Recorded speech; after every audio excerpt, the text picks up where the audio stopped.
कथा सम्राट प्रेमचंद जी की कहानी बड़े घर की बेटी। बेनी माधव सिंह गौरीपुर गांव के जमींदार और नंबरदार थे। उनके पितामह किसी समय बड़े धन धान्य संपन्न थे। गांव का पक्का तालाब और मंदिर, जिनकी अब मरम्मत भी मुश्किल थी, उन्हीं की कीर्ति स्तंभ थे। कहते हैं इस दरवाजे पर हाथी झूमता था। अब उसकी जगह एक बूढ़ी भैंस थी, जिसके शरीर में अस्थि पंजर के सिवा और कुछ शेष न रहा था। पर दूध शायद बहुत देती थी, क्योंकि एक न एक आदमी हांडी लिए उसके सिर पर सवार ही रहता था। बेनी माधव सिंह अपनी आधी से अधिक संपत्ति वकीलों को भेंट कर चुके थे। उनकी वर्तमान आय 1000 रुपये वार्षिक से अधिक न थी। ठाकुर साहब के 2 बेटे थे। बड़े का नाम श्रीकंठ सिंह था। उसने बहुत दिनों के परिश्रम और उद्योग के बाद बीए की डिग्री प्राप्त की थी। अब एक दफ्तर में नौकर था। छोटा लड़का लाल बिहारी सिंह दोहरे बदन का सजीला जवान था।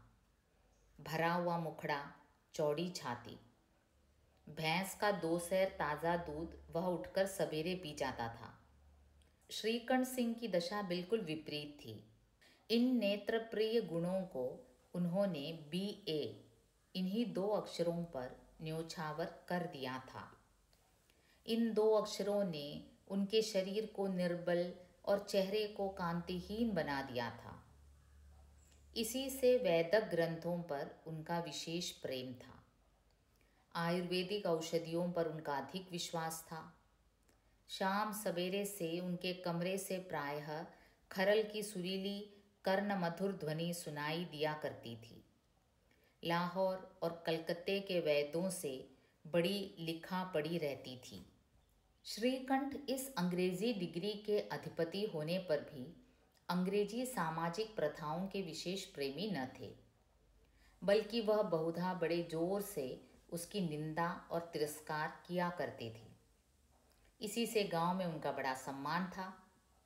दशहरे के दिनों में वह बड़े उत्साह से रामलीला में सम्मिलित होते और स्वयं किसी न किसी पात्र का पाठ लेते थे।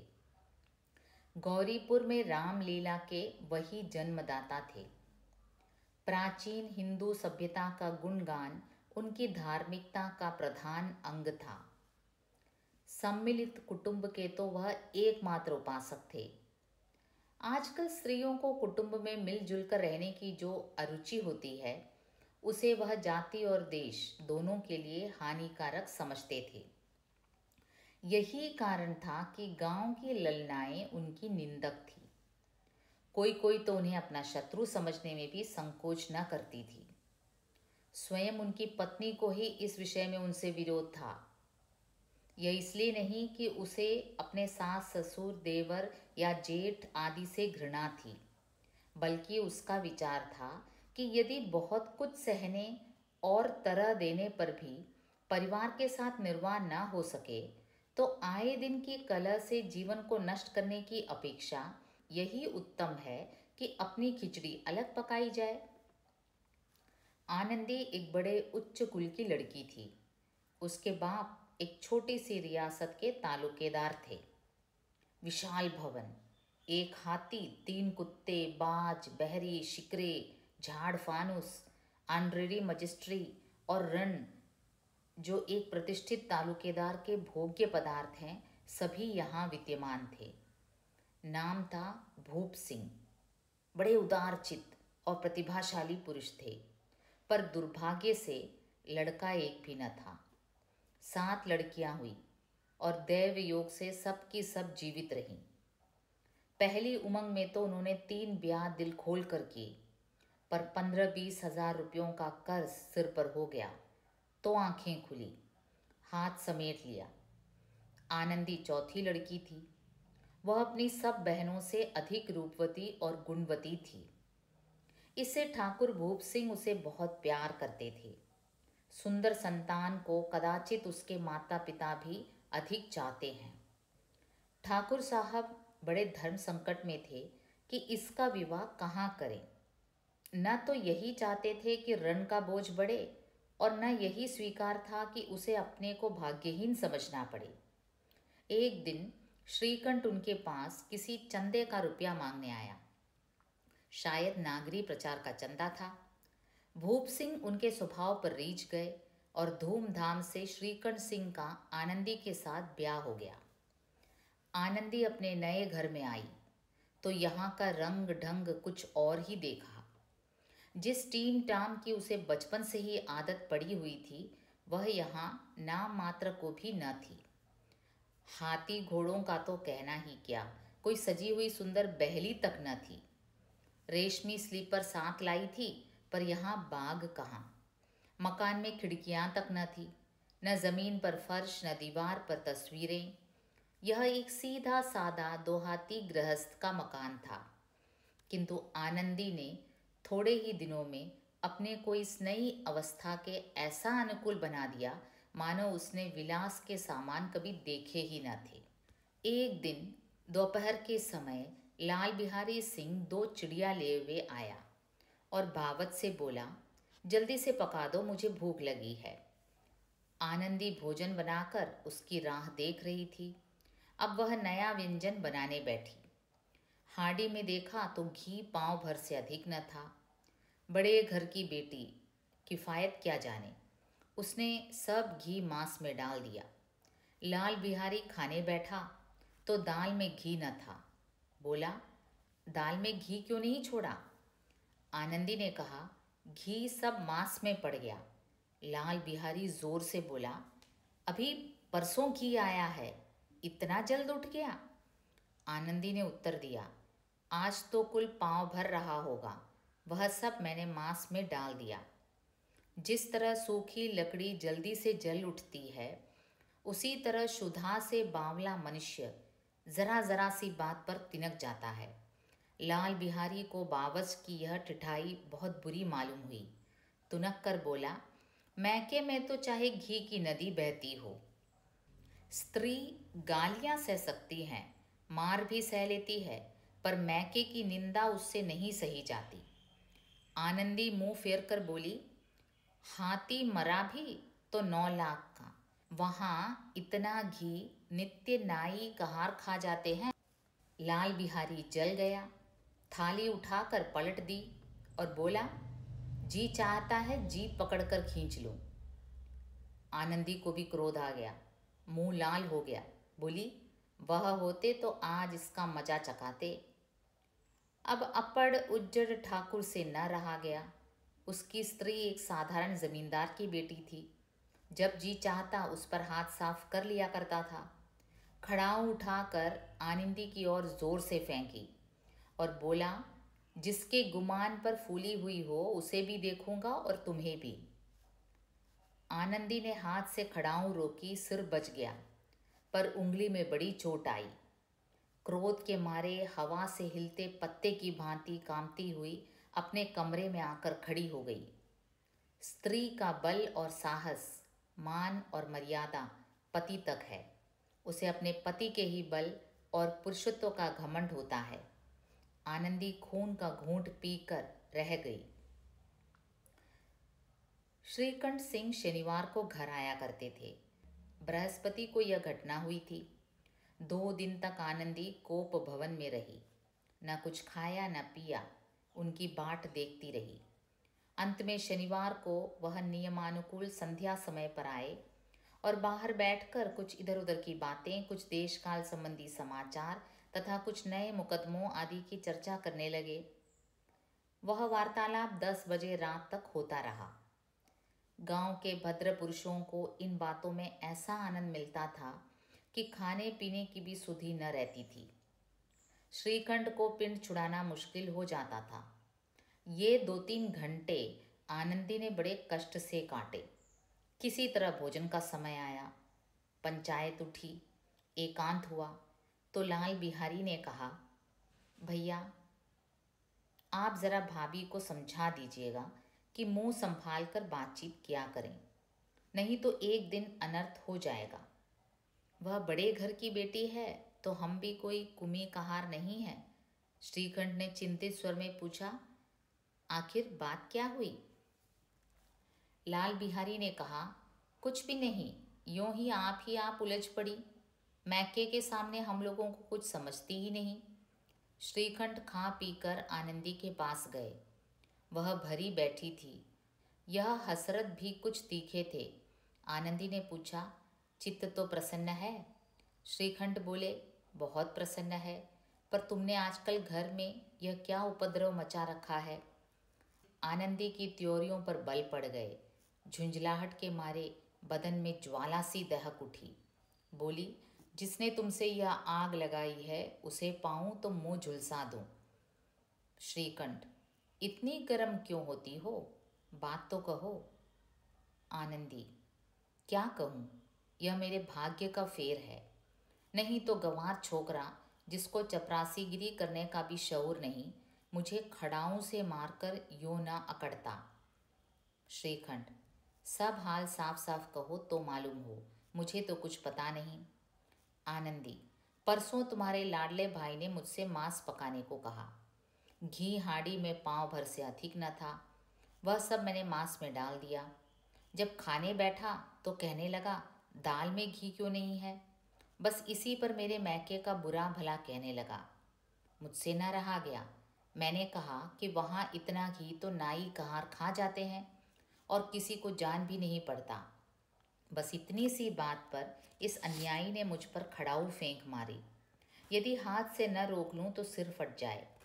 उसी से पूछो मैंने जो कुछ कहा है वह सच है या झूठ। श्रीखंड की आंखें लाल हो गई। बोले, यहाँ तक हो गया, इस छोकरे का यह साहस?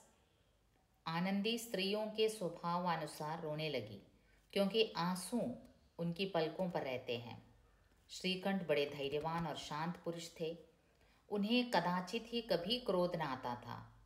स्त्रियों के आंसू पुरुषों की क्रोधाग्नि भड़काने में तेल का काम देते हैं। रात भर करवटें बदलते रहे।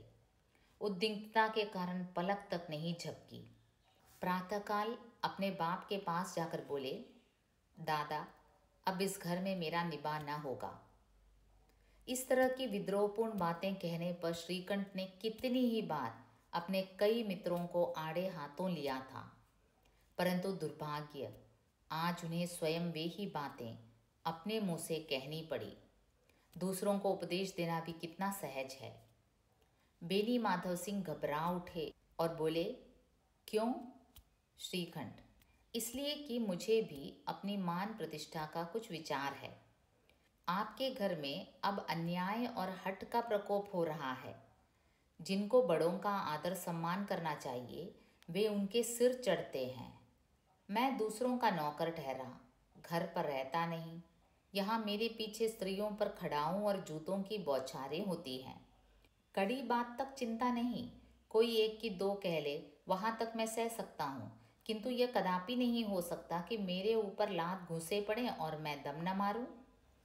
बेनी माधव सिंह को जवाब न दे सके।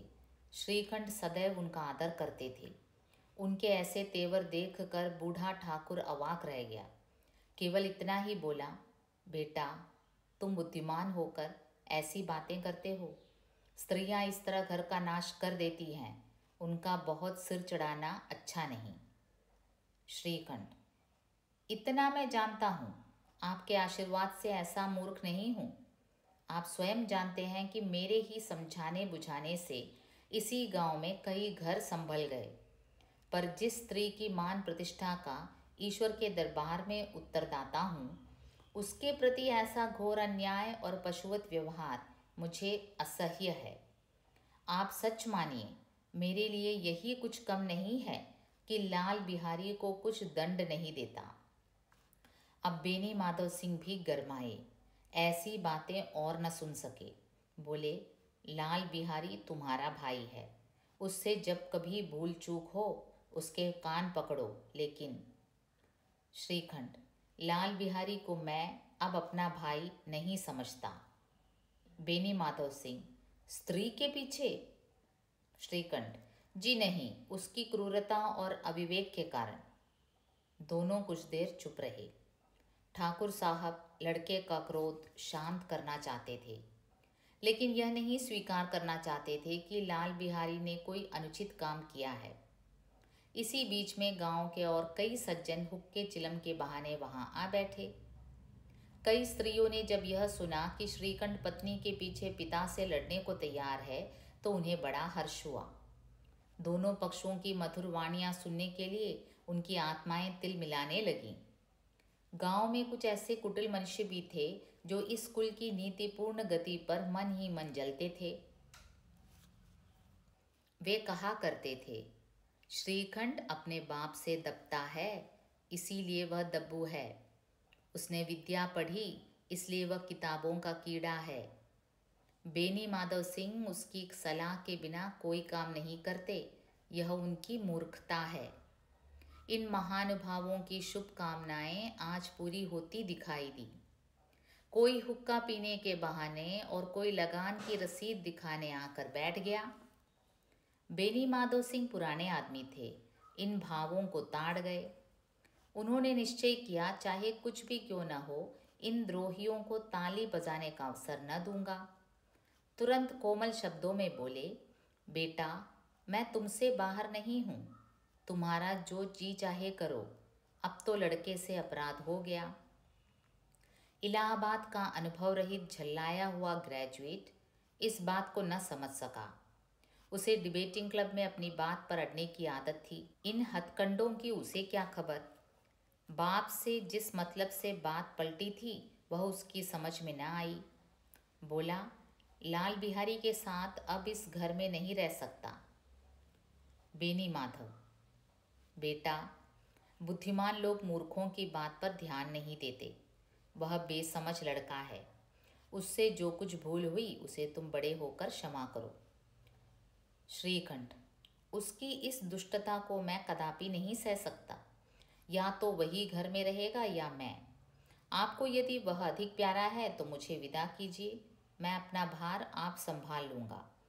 यदि मुझे रखना चाहते हैं तो उससे कहिए, जहाँ चाहे चला जाए। बस यह मेरा अंतिम निश्चय है। लाल बिहारी सिंह दरवाजे की चौखट पर चुपचाप खड़ा बड़े भाई की बातें सुन रहा था। वह उनका बहुत आदर करता था। उसे कभी इतना साहस न हुआ था कि श्रीकंठ के सामने चारपाई पर बैठ जाए, हुक्का पी ले या पान खा ले। बाप का भी वह इतना मान न करता था। श्रीकंठ का भी उस पर हार्दिक स्नेह था। अपने होश में उन्होंने कभी उसे घुड़का तक न था। जब वह इलाहाबाद से आते तो उसके लिए कोई न कोई वस्तु अवश्य लाते। मुकद्दर की जोड़ी उन्होंने ही बनवा दी थी। पिछले साल जब उसने अपने से जोड़े जवान को नाग पंचमी के दिन दंगल में पछाड़ दिया तो उन्होंने पुलकित होकर अखाड़े में ही जाकर उसे गले से लगा दिया था। 5 रुपये के पैसे लुटाए थे। ऐसे भाई के मुंह से आज ऐसी हृदय विदारक बात सुनकर लाल बिहारी को बड़ी ग्लानि हुई। वह फूट फूट कर रोने लगा। इसमें संदेह नहीं कि अपने किए पर पछता रहा था। भाई के आने से एक दिन पहले से उसकी छाती धड़कती थी कि देखूं भैया क्या कहते हैं। मैं उनके सम्मुख कैसे जाऊंगा, उनसे कैसे बोलूंगा, मेरी आंखें उनके सामने कैसे उठेंगी। उसने समझा था कि भैया मुझे बुलाकर समझा देंगे। इस आशा के विपरीत आज उसने उन्हें निर्दयता की मूर्ति बने हुए पाया। वह मूर्ख था, परंतु उसका मन कहता था कि भैया मेरे साथ अन्याय कर रहे हैं। यदि श्रीकंठ उसे अकेले में बुलाकर 2-4 बातें कह लेते, इतना ही नहीं 2-4 तमाचे भी लगा देते, तो कदाचित उसे इतना दुख न होता।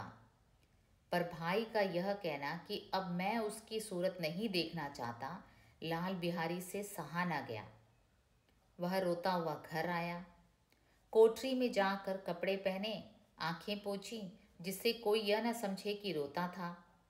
तब आनंदी के द्वार पर आकर बोला, भाभी, भैया ने निश्चय किया है कि वह मेरे साथ इस घर में न रहेंगे। अब वह मेरा मुंह नहीं देखना चाहते, इसलिए अब मैं जाता हूँ। उन्हें फिर मुंह न दिखाऊंगा। मुझसे जो कुछ अपराध हुआ उसे क्षमा करना। यह कहते कहते लाल बिहारी का गला भर आया। जिस समय लाल बिहारी सिंह सिर झुकाए आनंदी के द्वार पर खड़ा था, उसी समय श्रीकंठ सिंह भी आंखें लाल किए बाहर से आए। भाई को खड़ा देखा तो घृणा से आंखें फेर ली और कतरा कर निकल गए, मानो उसकी परछाई से दूर भागते हों। आनंदी ने लाल बिहारी की शिकायत तो की थी, लेकिन अब मन में पछता रही थी। वह स्वभाव से ही दयावती थी। उसे इसका तनिक भी ध्यान न था कि बात इतनी बढ़ जाएगी। वह मन में अपने पति पर झुंझला रही थी कि यह इतने गर्म क्यों होते हैं।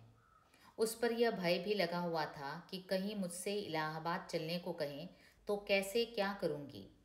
इस बीच में जब उसने लाल बिहारी को दरवाजे पर खड़े यह कहते सुना कि अब मैं जाता हूँ, मुझसे जो कुछ अपराध हुआ क्षमा करना, तो उसका रहा सहा क्रोध भी पानी हो गया। वह रोने लगी। मन का मैल धोने के लिए नयन जल से उपयुक्त और कोई वस्तु नहीं है। श्रीकंठ को देखकर आनंदी ने कहा, लाला बाहर खड़े बहुत रो रहे हैं। श्रीकंठ, तो मैं क्या करूं? आनंदी, भीतर बुला लो, मेरी जीभ में आग लगे, मैंने कहाँ से यह झगड़ा उठाया।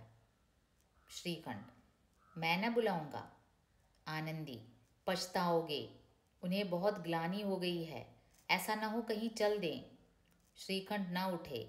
इतने में लाल बिहारी ने फिर कहा, भाभी, भैया से मेरा प्रणाम कह दो, वह मेरा मुंह नहीं देखना चाहते, इसलिए मैं भी अपना मुंह उन्हें न दिखाऊंगा। लाल बिहारी इतना कहकर लौट पड़ा और शीघ्रता से दरवाजे की ओर बढ़ा। अंत में आनंदी कमरे से निकली और उसका हाथ पकड़ लिया। लाल बिहारी ने पीछे फिर कर देखा और आंखों में आंसू भरे बोला, मुझे जाने दो। आनंदी, कहाँ जाते हो? लाल बिहारी, जहाँ कोई मेरा मुंह न देखे। आनंदी, मैं न जाने दूंगी। लाल बिहारी, मैं तुम लोगों के साथ रहने योग्य नहीं हूँ। आनंदी, तुम्हें मेरी सौगंध, अब एक पग भी आगे न बढ़ाना। लाल बिहारी, जब तक मुझे यह न मालूम हो जाए कि भैया का मन मेरी तरफ से साफ हो गया, तब तक मैं इस घर में कदापि न रहूँगा। आनंदी, मैं ईश्वर को साक्षी करके कहती हूँ कि तुम्हारी ओर से मेरे मन में तनिक भी मैल नहीं है। अब श्रीकंठ का हृदय भी पिघला। उन्होंने बाहर आकर लाल बिहारी को गले लगा लिया। दोनों भाई खूब फूट फूट कर रोए।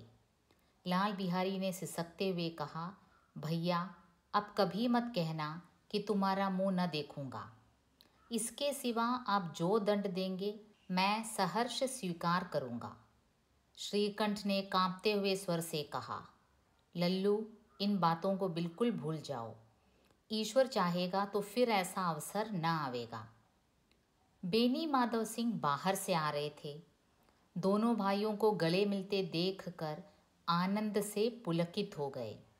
बोल उठे, बड़े घर की बेटियां ऐसी ही होती हैं, बिगड़ता हुआ काम बना लेती हैं। गांव में जिसने यह वृत्तांत सुना, उसी ने इन शब्दों में आनंदी की उदारता को सराहा। बड़े घर की बेटियां ऐसी ही होती हैं।